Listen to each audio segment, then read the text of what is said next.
সব না, এসি কিনলি কবে? 3 মাস হয়ে গেল। কে তুমি জানো না? 3 মাস হয়ে তো বাড়িতে আসি না আমি। বাবা মনে হয় সেদিন ঘুরে গেলাম। হ্যাঁ 3 মাস হয়ে গেছে। তুই বলে নাক শুকা সব সময়, আমাকে টাকা নেই টাকা নেই, আর তুই এসিতে কিনে নিশ্চয়ই পয়সা লেগেছে।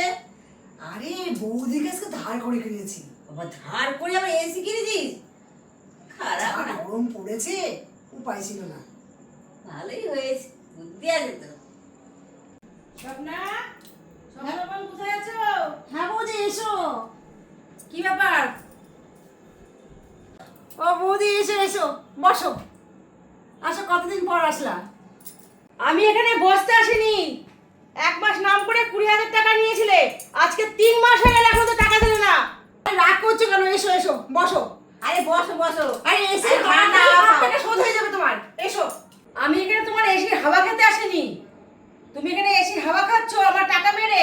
হয় আমার টাকা দাও, তাহলে আমি তোমার এসি খুলে নিয়ে চলে যাব, বুঝলে? ও বৌদি, তুমি এত মাথা গরম করছো কেন?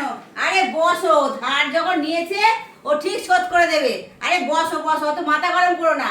ও একটু অসুবিধার মধ্যে পড়েছে, তোমার টাকা দিয়ে দেবে তো, অত মেজাজ দেখাচ্ছ কেন তুমি? টাকা দিয়েছো তোমার ইচ্ছাই, এবার টাকা পাবে আমার ইচ্ছাই। কে টাকা কি আপনি দেবেন? নিজের ইচ্ছা টাকা দেবা? কালকের মধ্যে যদি টাকা না দিতে পারো, কালকের মধ্যে লোকজন নিয়ে এসে তোমার এসি খুলে নিয়ে চলে যাব। এই তুই বাড়ির বউ এসে তুমি ঘরে দেখাচ্ছ আমাকে? তোমার এত বড় সাহস তোমায় কে দিয়েছে? আচ্ছা, টাকা নেওয়ার বেলা টাকা নিয়েছি,